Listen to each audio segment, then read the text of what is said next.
आदाब नाजरीन, गुलिस्तान न्यूज़ में आप सभी का स्वागत करते हैं, खैर मकदम करते हैं।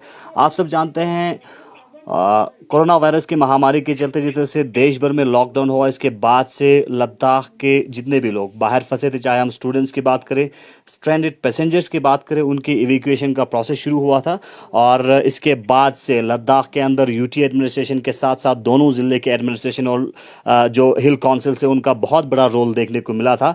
लेकिन स्टूडेंट्स की जानिब से अभी भी काफ़ी खदशा देखने को मिल रहा है, क्योंकि उस वक्त ये वादा किया गया था कि स्टूडेंट्स को जिस तरह से जितना भी एक्सपेंसेस हुआ है वो एडमिनिस्ट्रेशन बियर करेंगे, पे करेंगे। और अब जो है राहत की खबर है, क्योंकि इस वक्त लद्दाख के लेफ्टिनेंट गवर्नर ने 2.5 करोड़ फिर से इवैक्यूएशन के एक्सपेंसेस को मीट करने के लिए दिया है। इस हवाले से इस वक्त हमारे साथ बात करने के लिए मौजूद हैं लद्दाख ऑटोनोमस हिल डेवलपमेंट काउंसिल कारगिल के चेयरमैन फिरोज खान साहब। फिरोज साहब, हमारे साथ बात करने के लिए बहुत बहुत शुक्रिया। जिस तरह से आज फिर से लेफ्टिनेंट गवर्नर ने 2.5 करोड़ रुपया फिर से दिया है LHDCs को, इस हवाले से आपने मीटिंग भी किया है, क्या कहेंगे आप? क्यों देखिए इसाक साहब, आपको पता है जिस वक्त हमारा एजुकेशन प्रोसेस स्टार्ट हुआ तो उस वक्त ये हमारा चाहे यूटी एडमिनिस्ट्रेशन हो या काउंसिल हो, इनका कमिटमेंट था कि जो भी लोग, जिसमें हमारे स्टूडेंट हो या कोई जो भी हमारे करगिल डिस्ट्रिक्ट के लोग जो बाहर थे और हमारे देश के अलग अलग स्टेट में थे, उनको एजुकेशन का जब प्रोसेस शुरू हुआ तो ये कमिटमेंट था कि उनको और बराबर जो है उनका पेमेंट जो है वो रिएम्बर्स किया जाएगा। यानी कि वो लोग, बहुत सारे लोग थे जिसमें स्टूडेंट्स भी हमारे शामिल हैं, वो लोग अपने जेब से पैसे दे के यहाँ आए थे जी। तो ये कमिटमेंट था कि हम इनको रिएम्बर्स करेंगे जी। सिर्फ ट्रांसपोर्टेशन नहीं था, बल्कि उसके अलावा हमारा जम्मू बॉयज हॉस्टल में पूरा फैसिलिटी रखा था। जितने भी जो लोग हमारे आउटसाइड JKUT से आ रहे थे स्टूडेंट्स, उनको वहाँ पे बैठना, उनको खाना पीने का भी पूरा इंतजाम था। करगिल हाउस जम्मू में था, करगिल हाउस श्रीनगर में था, इवन सोनामर्ग में भी था। तो ये सारा सब कुछ मिला के जो है, फिर हम उस दिन जब हमारा लेह में मीटिंग हो गया, LG साहब के सामने हमने ये रखा था कि हमारा जो है पेंडिंग का 2.5 करोड़ रुपया बनता है, जिसमें हमारा ट्रांसपोर्टेशन, उसके अलावा आपको मालूम है साहब, हमने फिर बाद में शुरू में जो है लोगों ने या स्टूडेंट ने अपने जेब से पैसा दिया। उसके बाद हमने बसेस जो फ्री रखे, क्योंकि हमने हेयर किया बसेस ट्रांसपोर्टेशन, वहाँ पे जो ट्रांसपोर्टर्स थे उनको उनके बसेस एंगेज किए, उनका बिल भी पेंडिंग था। तो उसमें आज हम बड़े मशहूर हैं, LG साहब ने हमें 2.5 करोड़ रुपया जो है वो रिलीज कर दिया है। तो उसी सिलसिले में आज मैंने जो हमारी एक कमेटी बनी है जिसमें सारे फाइनेंस के लोग हैं, उनके साथ एक मीटिंग हमने किया और उसमें जो मॉडलिटी से पेमेंट का वो कैसे करे, वो सारा प्रोसीजर हमने कर लिया। और अभी ये फैसला किया गया है कि जितना भी रीइंबर्समेंट यानी फुल रीइंबर्समेंट होगा, उसमें कोई पहले लोग शायद उनको, हमारे स्टूडेंट को खासकर ये एक मिस इन्फॉर्मेशन था कि मतलब सपोज कि जम्मू से श्रीनगर से भी सिर्फ 800 रुपया देंगे या दिल्ली से सिर्फ 3000 देंगे। अभी नहीं, अभी पेमेंट होगा अगेंस्ट दी वोचर, यानी जो भी वोचर होगा, जैसे सपोज अगर दिल्ली से हमारे पर स्टूडेंट ने 5000 रुपया दे के आया होगा तो उसको बराबर 5000 मिलेगा। श्रीनगर से 1250 रुपया दे के आए हमारे स्टूडेंट, तो उनको वही एग्जैक्ट यानी फुल अमाउंट उनको रिएम्बर्स हो जाएगा। लेकिन उसमें कुछ कंडीशन ये हैं कि उनको वोचर्स प्रोड्यूस करना पड़ेगा, यानी प्रूफ वोचर्स प्रोड्यूस करना पड़ेगा, नंबर 1। नंबर 2 ये है कि उनका आधार कार्ड और बैंक अकाउंट नंबर। हम ये कोशिश कर रहे हैं कि जो भी रीइंबर्समेंट का पेमेंट हो वो किसी थर्ड पर्सन के थ्रू केस ना हो, बल्कि सीधा उसके अकाउंट में चला जाए जी। तो ये हमने डिसीजन लिया है आपका, और हमने ये किया है क्योंकि अभी भी लोग जो है वोचर्स वगैरह ला रहे हैं, तो हमने इसमें एक डेडलाइन दिया है 31 जुलाई। 31 जुलाई तक जिसका भी, चाहे वो स्टूडेंट हो या जो भी पैसेंजर जो बाहर से आया है, कोई भी वोचर्स उनके पास होगा या कोई ट्रैवल डॉक्यूमेंट होगा, वो उनको देना है हमारा AD फिशरीज यानी असिस्टेंट डायरेक्टर फिशरीज के ऑफिस में जमा कराना है। और वो डेडलाइन 31 जुलाई है, ये बार बार हम रिपीट कर रहे हैं। 31 जुलाई के बाद कोई वोचर या कोई पेमेंट क्लेम एंटरटेन नहीं किया जाएगा। जो ये सारे जब जमा होगा उसके बाद फिर हम एक डेट दे देंगे जिसमें हम कोई 15-20 दिन रखेंगे, उसी 15-20 दिन में इनका सारा पेमेंट हो जाएगा। तो मैं आपके जरिए तमाम लोगों को, खासकर स्टूडेंट कम्युनिटी को एश्योर करना चाहता हूं कि अभी हमारे पास पेमेंट फंड्स जो है वो रिलीज होके आया है और उनका फुल पेमेंट जो है रीइंबर्स होगा।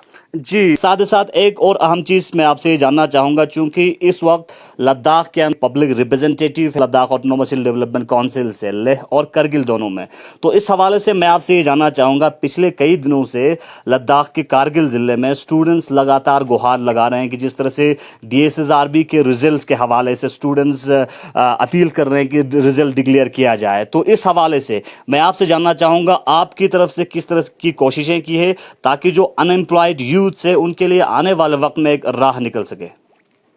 जी, वो आपका मेरे बिल्कुल जितने भी हमारे स्टूडेंट ऑर्गेनाइजेशंस हैं उन या आपके मीडिया की वसातत से ये बातें हमारे पास आई है और मैं बिल्कुल इसको मानता हूँ कि ये रिजल्ट में काफी डिले हुआ है। लेकिन क्योंकि इसका चेयरमैन हमारे DC साहब है, मैंने उनसे बात किया है, तो हम ये एश्योर करते हैं कि जिस ट्रांसपेरेंसी के साथ एग्जाम्स कंडक्ट हुए थे उसी ट्रांसपेरेंसी के साथ रिजल्ट डिक्लेयर होगा। और मुझे लगता है हम कोशिश करेंगे कि विद इन 1 मंथ जो है इनका ये जो हमारे डिस्ट्रिक्ट सिविल सर्विस जो हमारे यहाँ पे एग्जाम्स लिए गए थे, जिसमें हमारे टीचर्स है क्लास 4 या अदर पोस्ट के लिए, उनको विद इन 1 मंथ जो है कोशिश करेंगे उनका रिजल्ट डिक्लेयर हो। और ये बिल्कुल फुली एश्योर करते हैं कि रिजल्ट जो है टोटली ट्रांसपेरेंट होगा।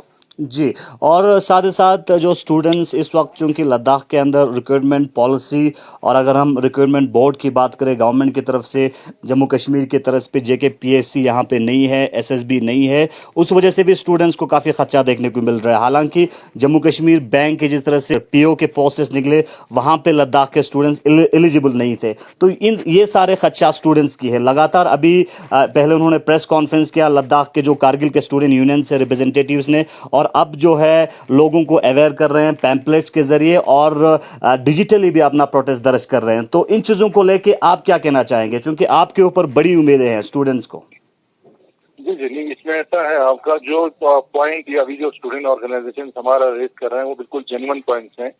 रिसेंटली जब हम ले गए तो जब दोनों ज्वाइंट काउंसिल दोनों जब LG साहब और पूरा यूटी एडमिनिस्ट्रेशन पे मिला, तो हमने ये पॉइंट टोटली उनके साथ अलग उठाया था कि एक तो नंबर 1 जो है हमारा डोमिसाइल लॉ होना चाहिए, नंबर 2 आपका जो रिक्रूटमेंट रूल और जो रिजर्वेशन पॉलिसी जो इन्होंने दिया था उस पर भी हमने ऑब्जेक्शन किया था।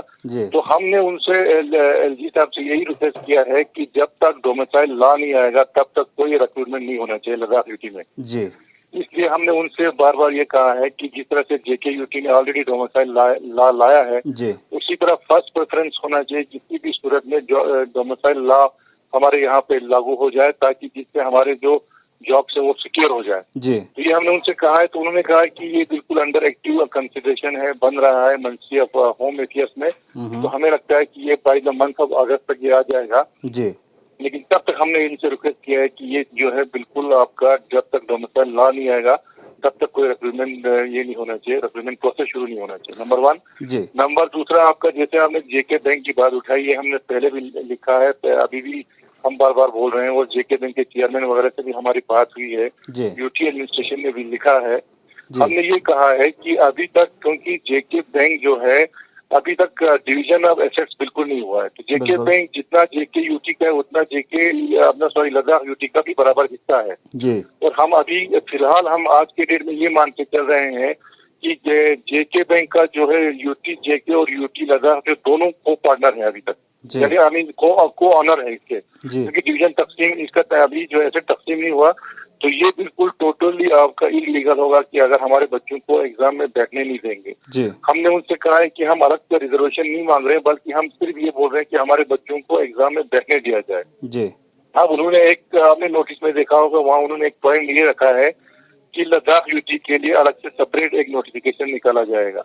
हमने उनसे ये कहा कि उस सेपरेट उसमें क्या होगा, आप हमें क्लियरिटी दे दो, अदरवाइज आप बाद में 10 पोस्ट निकालेंगे, वो कहेंगे कि ये लद्दाख यूटी के लिए होगा, वो हम नहीं मानेंगे। जब तक कि हमारे जो अभी 1850 पोस्ट जो इन्होंने एडवर्टाइज किया है उसमें जब तक अलाउ नहीं करेंगे तब तक जो है हम मानने के लिए तैयार नहीं। और ये हमारे यूटी एडमिनिस्ट्रेशन हमारे एडवाइजर साहब ने भी JK गवर्नमेंट को लिखा है, और JK बैंक के चेयरमैन से भी हमारी बात हुई है, मैंने उनसे पर्सनली भी बात किया है, तो उस पर कंसिडरेशन चल रहा है, और ये हमारा जेन्युइन डिमांड है और ये स्टूडेंट का भी जेन्युइन डिमांड है। तो ये 2 इशू है आपका, और डोमिसाइल लॉ जो है किसी भी सूरत में हमें लगता है आएगा और आना भी चाहिए।